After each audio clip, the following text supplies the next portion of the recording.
saya pengen beragama yang itu nyaman, yang sepatu syar'i gitu ya, kosmetik halal, ya seolah yang lain gak halal gitu. Halo semuanya, Maria cabang lain, cabang Katolik. Maria cabang Katolik atau panggil gading aja.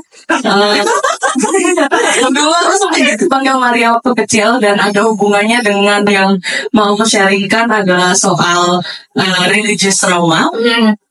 Aku yakin religious trauma bisa hadir di agama manapun, bisa Islam, Katolik, dan manapun bisa terjadi. Dan ini terjadi dari sisi dalam dan luar, dari keluarga dan di luar keluarga sebagai anak. Dulu aku di rumah itu karena nenekku dulu seorang muslim, kemudian convert ke Katolik, kemudian malah menjadikan nenekku itu tadi merespon bahasan tadi iman sasetan, yang kemudian malah aku nggak boleh main sama teman-teman berjilbab, aku nggak boleh main sama teman-teman yang orang tuanya bercadar dan lain sebagainya. Dari situ kayak sebagai anak mempertanyakan juga, iman tuh sebenarnya sampai mana sih gitu? Iman tuh urusannya sama siapa sih gitu? Dan juga apakah yang dinamakan agak ujak-ujak ya di sekolah, karena aku berapa tahun di sekolah Katolik dan kemudian malah banyak kecenderungan untuk bashing atau kecenderungan untuk julitin agama lain dan lain sebagainya. Kayak sejauh ini kah iman gitu kan? Apa cuma di sini aja gitu? Dan juga mengalami diskriminasi juga waktu sekolah, kebetulan sama teman-teman. Dulu aku sekolah di Kuala Lumpur yang mayoritas Muslim dan juga orang Indonesia juga, kebetulan sekolahnya khusus orang Indonesia. Dan nama Maria aku ini sering ganti pakai Mariam. Jadi mereka nggak mau manggil aku Mariam, mereka manggil aku Mariam. Terus mereka juga diskriminasi aku karena aku Katolik dan kayak, kamu mau masuk surga, kamu mau coba ini syahadat. Bercanda kecil ya itu. Dan juga kemudian dari dalam sendiri, dari keluarga, dari aku dulu putri altar di gereja. Terus mereka juga aku juga mengalami diskriminasi di situ karena aku tidak terlalu cantik dulu sebagai seorang anak. Mereka cuma mau main sama yang cantik dan yang kaya-kaya. Itu tadi juga kapitalisme masuk dari mana saja. Yang kalau bukunya harus buku paket Canisius yang kayak setiap semester ganti mahal gitu kan. Dan aku cuma bisa pinjam gitu kan.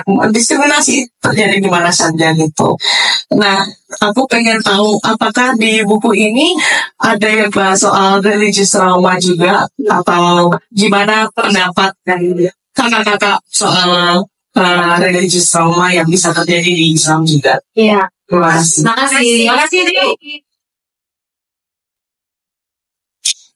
Makasih, Ding. Ini mau langsung dijawab atau ada yang mau nanya satu lagi? Satu lagi. Tak kasih Jess dulu ya. Jess. Siapa namanya? Jess. Kita Jessie, kita Bessie, karena saya itu kenal. Nanti aku tertarik karena diskusinya karena iritan dengan yang pertama itu. Yang kedua adalah aku apresiasi kamu karena menulis ini, karena jarang banget ada diskusi yang mengkonsumsi tentang muslimah di Jogja. Dan terima kasih Hanum sudah membuka juga. Ya sudah partisipasi. Kemudian yang mau aku tanyakan teknis, bagaimana kamu menyusun desainmu agar imajinasi pembacanya itu mau baca. Gitu. Menyusunnya tuh bagaimana? Karena kan itu rumit ya. Karena kamu yang tadi kamu sebut pictures itu agar dipahami secara sederhana. Karena motif ini tidak sederhana. Nah, yang pertama itu, terus yang sebetulnya ini lanjutannya adalah aku merasa judul itu negasi. Negasi artinya bukan agen, ada bukan kan muslimah agen moral. Kemudian bukannya itu kamu kecilin, artinya ada negasi gitu, ada pembalikan. Aku ingin tahu jika muslimah agen moral itu dulunya bagaimana buat kamu gitu. Lalu kan agen itu kan perantara, kemudian moral.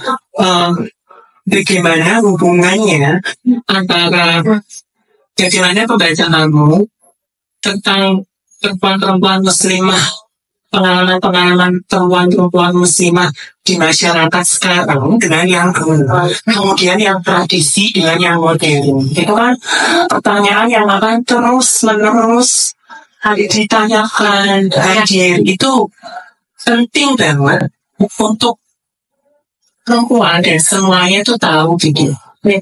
Oh itu ya, semua langsung dijawab. Oh iya, iya. Yang mana ini? Ya, terima kasih pertanyaannya Maria, sesama Maria. Jadi saya dulu itu juga namanya Maria ya. Sering kali ditanya, tahu convert ya?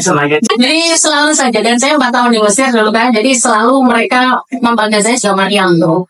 Jadi itu pastilah nama Maryam. Dan di sini kan ada salah satu esai saya terkait dengan Maryam ya. Jadi kita nanti bisa baca bagaimana Maryam, Bunda Maryam ini dijadikan sebagai sebuah simbol yang menghubungkan antara kedekatan antar agama gitu. Baik, aku akan coba menjawab ya.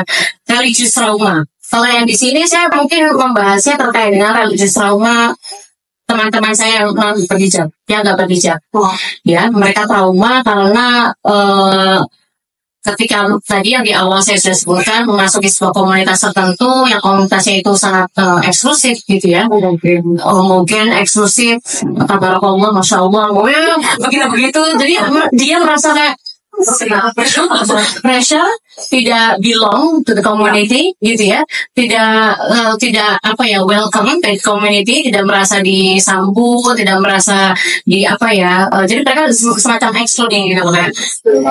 Islam sih kira gitu loh. Jadi ada pandangan-pandangan seperti itu.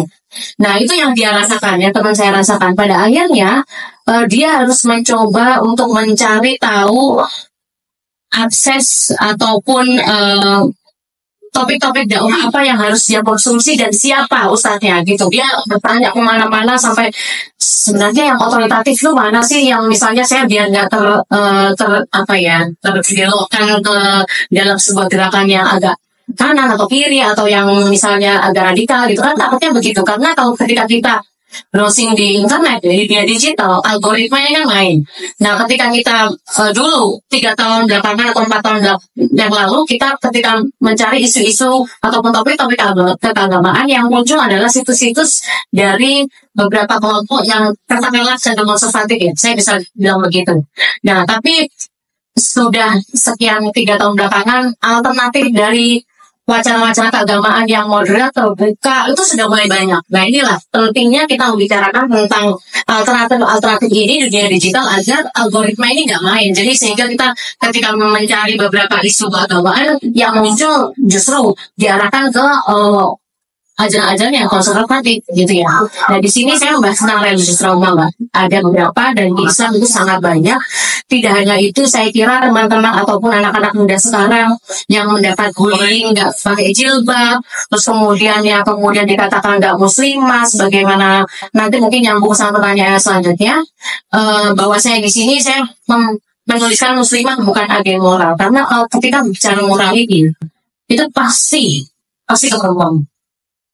Apapun moral keluarga, anaknya bandel sedikit, istrinya nih, emaknya nih kerja sih, nah gitu. Jadi selalu pakaian perempuan, seksualitas, kekerasan seksualitas, pelecehan, bajumu segitu sih, gimana nggak dilecehkan? Itu baru segitu. Belum yang lainnya itu masih banyak sekali stereotip yang itu bekerja dan itu menyasar perempuan, khususnya kalau di sini saya membicarakan muslimah karena saya bicara dalam kerangka agama ya, dalam agama sendiri Islam khususnya ajaran-ajaran penafsiran yang konservatif itu sangat menjadikan perempuan dalam beberapa hal.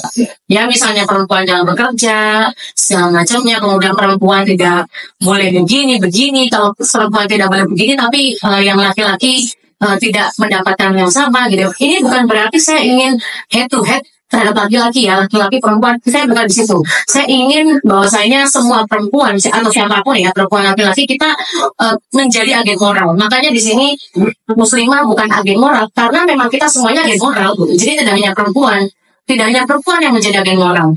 Semuanya, siapapun, saya tidak akan menggunakan dua terma gender laki-laki perempuan ya, tapi siapapun partisipan yang ada di society kita ya, apapun siapapun mereka ada berperan untuk menjaga moralitas bangsa gitu ya. Jadi tidak hanya perempuan, karena kalau kita bicara pasti banyak sekali stereotip perempuan. Terus kemudian tadi apa ya pertanyaannya dari tadi imajinasinya bagaimana, terus yang kedua bagaimana pembacaanmu terhadap masyarakat perempuan muslimah tradisi dan perempuan muslimah modern. Iya, itu menarik sekali karena tulisan esai itu sebenarnya ngeri-ngeri sedap ya. Ketika kita ingin menampilkan menayangkan sebuah konsep yang itu rumit yang itu susah, tapi kita harus membahasakannya dengan yang ringan. Dan itu tidak semuanya orang bisa, saya kira. Tidak semuanya, bahkan misalnya dalam dunia akademisi, karena saya menulis esai itu salah satunya adalah menjadi bridging di academic world sama publik secara umum. Makanya tulisan esai ini ya. Kalau ini kan mungkin teman-teman akan membaca ini teman-teman membaca ini sangat ringan sekali gitu. Meskipun nanti biasanya habis baca tuh sangat reflektif ya, maksudnya akan meninggalkan pertanyaan yang itu tuh oh iya ya, tuh begini ya. Nah itu challenge untuk penulisan esai, dan itu saya kira butuh banyak latihan, dan saya mencoba ini dengan menangkap fenomena-fenomena sekitar yang itu relevan dan itu dibicarakan ke publik dan itu sangat dekat dengan kita. Jadi artinya tema-tema di sini bukan tema yang berat, tema-temanya ringan, tapi bagaimana tema ringan ini bisa kita sampaikan dengan daya kritis yang itu cukup make sense. Jadi kita tidak hanya mendeskripsikan ini loh fenomena yang terjadi ini, tapi tidak ada analisis dari penulis. Nah saya kira ini juga tidak menjadikan tulisan esai kita itu ini loh berat sih, maksudnya tulisan esai kita baik gitu ya. Makanya tulisan esai itu kita sebisa mungkin membahasakannya dengan sangat ringan, narasi yang relevan, narasi yang dekat dengan pembaca, tapi dengan substansi yang mungkin itu agak berbeda dan berat. Termasuk juga yang Mbak Ainul bicarakan yang di bab 3 itu sangat-sangat berat, karena saya udah bingung lagi nih menulisnya dengan bahasa populer gimana ya, agak susah. Cuman ini penting gitu untuk menjadi konsumsi perempuan muslimah, bahwasanya muslimah itu juga berhak untuk punya wawasan luas gitu. Pada akhirnya kalau kita punya wawasan luas, kita tidak mudah untuk dipolarisasi oleh beberapa hal, politik, ekonomi, ataupun ideologi tertentu. Kita sifatnya juga mudah terbuka karena kita punya banyak perspektif, kita punya banyak referensi, sehingga tidak melihat satu itu dengan satu kacamata saja. Kalau kita punya banyak perspektif dan alternatif yang muncul juga banyak, saya kira kita akan mudah untuk menerima perbedaan, menerima kelompok-kelompok lain, dan kita tidak mudah menjadi eksklusif. Itu sih pesan dari buku ini. Aku tuh tadi mau banyak pertanyaan juga, tapi senang ya diskusi kali ini tuh lebih banyak itu merefleksikan ke diri kita sendiri bahwa apa yang kita sebut kenyamanan dan nanti kata kunci dalam beragama itu spiritual itu adalah bahagia. Jadi kalau nggak bahagia, coba kita periksa lagi. Siapa tahu memang di situ tuh kita ngikutin ada standar-standar tertentu yang bermain dan lain-lain. Ketika itu ada standarisasi, mari kita periksa sistem apa yang sedang bekerja di sana, dan mari kita keluar dari sana. Aku Inon dan Mbak Maria di sini sudah sangat menarik memberikan pemaparannya tadi. Kalau kita memegang satu kata kunci dari dua pertanyaan tadi adalah ada kata mari kita menghargai perbedaan. Berarti kan kita menuju sesuatu dari, kalau toleransi kan itu kecil ya. Sebenarnya kalau dari teori apa namanya itu ya. Toleransi itu hal paling kecil yang bisa kita berikan. Tapi kita tadi sudah menuju ke pluralitas, kita sudah mulai ayo kita bangun wacana bahwa berbeda itu yang memang beda. Itu aja.